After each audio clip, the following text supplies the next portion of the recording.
We are still reading Paul Jennings' The Gizmo, and we are up to chapter 4. Where's that? Just here. He just buried the Gizmo. All right. Shoot, I say with a groan. The Gizmo is back. I feel like I'm having a terrible nightmare. There is a big man standing nearby. He is huge and tough-looking. He stares at me as if I'm a bit mad, talking to myself like that. Suddenly, two things happen. The Gizmo beeps, and the tough guy falls to the ground and starts screaming. He is yelling and howling in agony. He is pulling at his feet, trying to get his shoes off. Ouch! Oh, ah! He pulls off one shoe and then starts on the next, but it won't budge. What has happened to the poor guy? I have had a stone or two in my own shoes, but I've never carried on like this. His face is screwed up in agony. Tears are squeezing out of his eyes. Get it off! Get it off! He yells. He is waving his shoe at me as if it is filled with hot lead. I rush over and grab his shoe. It is on tight, terribly, horribly tight. The laces are undone, but the shoe won't budge. I pull and strain and struggle. Suddenly it comes off with a pop and I fall over backwards. I look at the shoe, then I drop it in fright. A cold feeling comes all over me. The shoe is about 10 times too small for his huge foot. I have seen a shoe like this before. It is like my own. It is my own. I stare down at my feet. I am wearing a pair of boots that are about 10 sizes too big for me, and I'm not the only one staring at them. The big guy grabs me and lifts me up by the ankles. I'm hanging there like a dead chook. He shakes me up and down, pulls off the boots and drops me onto my head. It hurts like crazy. The big guy stomps off down the road. I don't know how you did that, he says, but it wasn't funny. Not funny at all. There he is, cranky guy. Hanging him upside down to pull his boots off. Don't do that. I pick up my own shoes and put them back on. He was right. This is not a funny situation. I am in big trouble. I just don't know what to do. I sit down and think. When the gizmo starts to hum, it means trouble. It hums for about 20 seconds, then it beeps. Then I get a bit of the nearest person's clothes, and they get a bit of mine. The striped socks must have come from the jogger. I went home with his and he ran off with mine. I give the on button another press. It makes a squealing noise. I hope I have not made things worse, but I think I have. I must get rid of the gizmo. It just keeps returning to its owner. No, it doesn't. I'm not its owner. I am its stealer, and I am in big trouble. Finally, I get it. Finally, I realise what is going on. The gizmo will always return to the person who stole it. I will have to go back and tell Dad. He will know what to do, but he will give me a big lecture. He will go on and on about stealing. I will never hear the end of it. I look around for someone to help. Give me a little bit of advice. Down the street, I can see a cloud of flies. Under the flies is a tramp. He wears a battered old hat that looks like a half-opened can of beans. He has whiskers and an old coat with holes in it, and trousers with the knees showing through. He is whistling and walking along with his dog.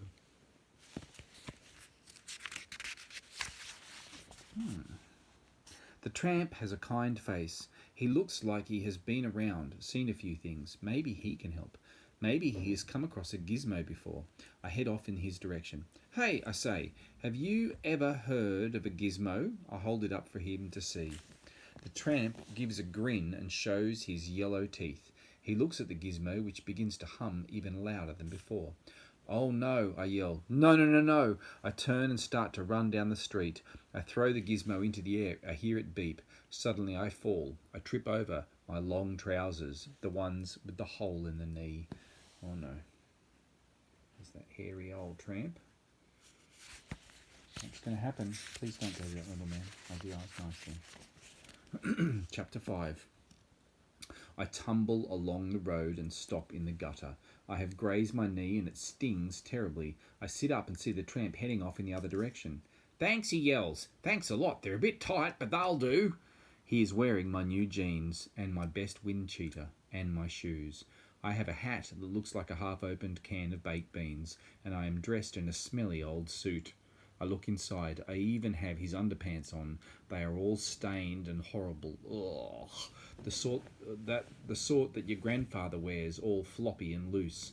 Come back, I scream. Come back, thief. The tramp is moving off as fast as he can go. Thanks, he says again. Thanks a lot.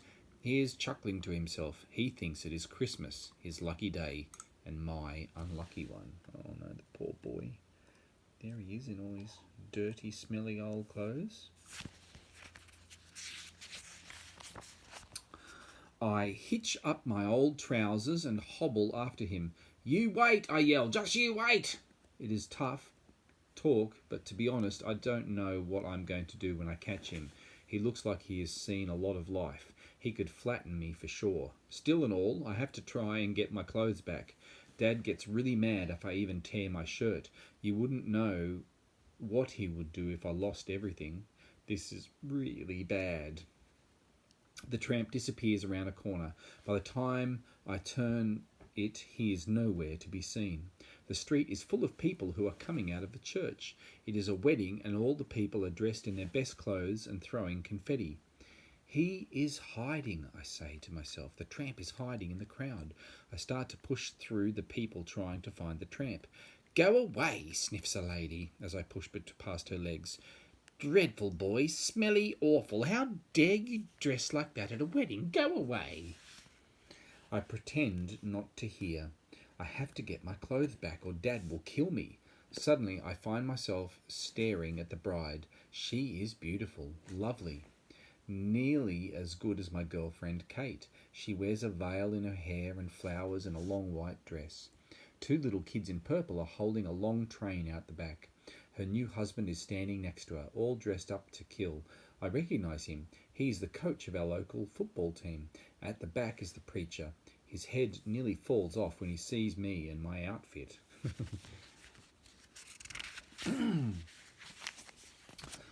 The bride looks at me, and I look at her. She is shocked to see a boy dressed like a tramp. Suddenly there is a hum. It is coming from my pocket. Oh no, no, please no, I scream. The crowd are all looking at me. Everyone falls silent. The gizmo beeps, and the bride is dressed like a tramp, and I am dressed like a bride. She opens her mouth and screams in horror. I open my mouth and I scream in horror. We both scream and scream and scream at each other. There is a flash of light. A photographer is taking photos of me. I can't have this. It will be in the paper. Miss me, Stephen Wilkins, dressed like a bride. I turn and push my way through the crowd. The open road is in front of me. Get him, yells someone. Get the little beggar. Poor boy. They are after me. The preacher, the two little page boys in purple, the bride and groom, the whole crowd.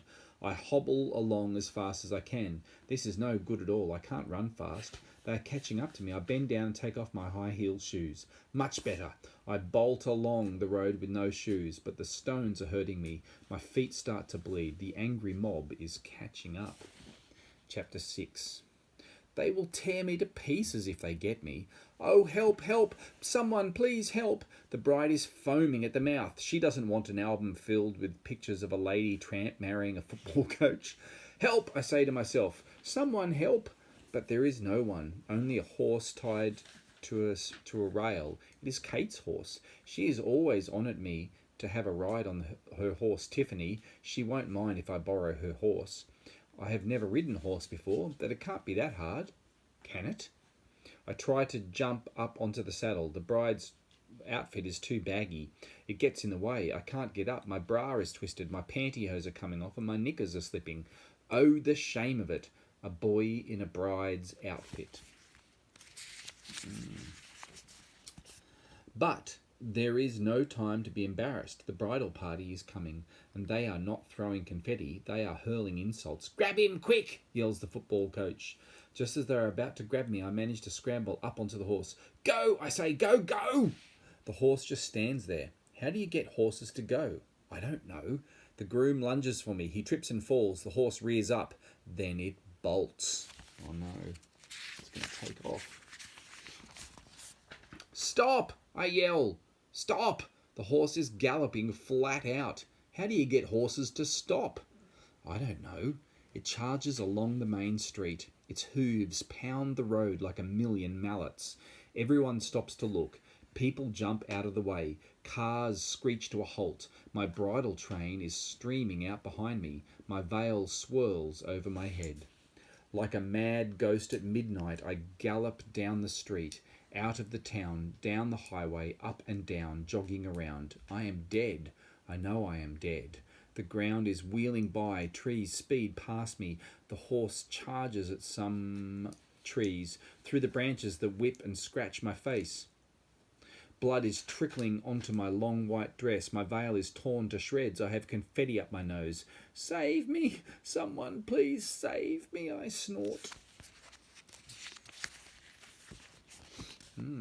Oops, there's the horse. What's going to happen? We are galloping up a steep grassy bank.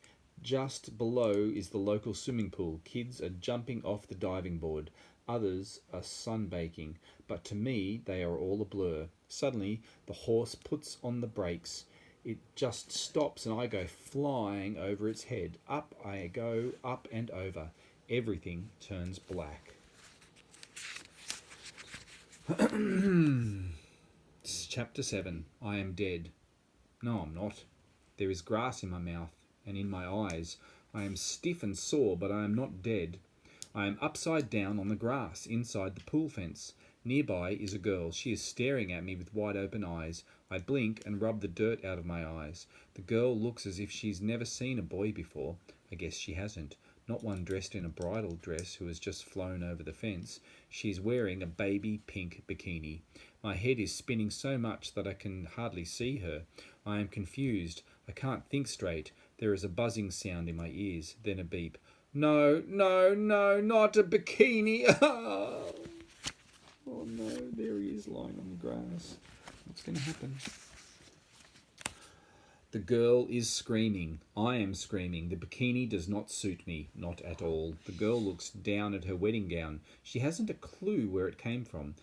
She races into the changing rooms as quick as she can go. I look around for the boys' showers. Where are they? Oh, where? People are staring at me. A boy in a bikini. Shame. I pull off the top part of the bikini and toss it away. At least I am rid of the bra bit, but I still look ridiculous. The bottom part of the bikini keeps slipping. The Gizmo is pulling it down. This is a nightmare. I can hear laughing. Girls are laughing. About 30 of them. They are all dressed in the uniform of the Loreto convent. They are filing through the turnstiles. They are going past the door to the boys' showers. I am trapped. Where can I go? I can't let the Loreto girls see me like this. There is nowhere else to go except up. The diving board. It is the only way. If I climb up there, maybe I can lie down and no one will see me. I start to climb as fast as I can go. I hope like crazy that my bikini bottom holds. If it slips, I am done for. There it is. Oh no. What's going to happen? Hey! Says a loud voice. Oh no, now I'm in for it. Shh, I say, please be quiet. Then I see who it is. Someone dressed in jeans and a leather jacket. Someone who has a part-time job at the pool. He is not going to be quiet. No way, never. He is going to talk in a loud voice. He is going to show off in front of the girls. It is Flogget. He is going to make sure that everyone in the world sees me up there in my bikini. Where have you been, you little wimp? Says Flogget. I've been waiting for you. Where is my spanner and my Gizmo? His eyes grow wide when he sees the tiny pink bikini. What are you wearing that for? He says. Are you nuts or something? There's Flogget. Oh, man. What's going to happen? He looks at the Gizmo that is bulging out of my bikini bottoms. Where's the spanner? He growls. I gave it back to the lady, I whisper. All my strength is gone. I just can't take any more. I can't stand up to him. I panic and keep climbing. Flogget decides to make sure that the whole world sees me. Look at this, he yells. My heart misses a beat. The girls have seen me in my bikini. They all gather around, looking up and laughing at the sight. How embarrassing. It is a long way down, but I can't stay up there with everyone watching. What's going to happen? How can I escape? There is nowhere to go but down. It is a long way. I close my eyes and jump. Kersplash! The water gurgles around me and above me. I hold my breath and slowly start to float up. Now what will I do? I'm in the pool where no one can see my bikini, but I will have to get out of the water sometime. As I float, I get an idea. A very good idea. It is a risk, the biggest risk of all time, but I will do it. I burst into the sunlight and gulp in air. Then I slowly swim to the edge of the pool. Flogget is there waiting for me. I grab the side of the pool. The gizmo is in one hand. I'll take this, wimp, says Flogget. He snatches the gizmo from me.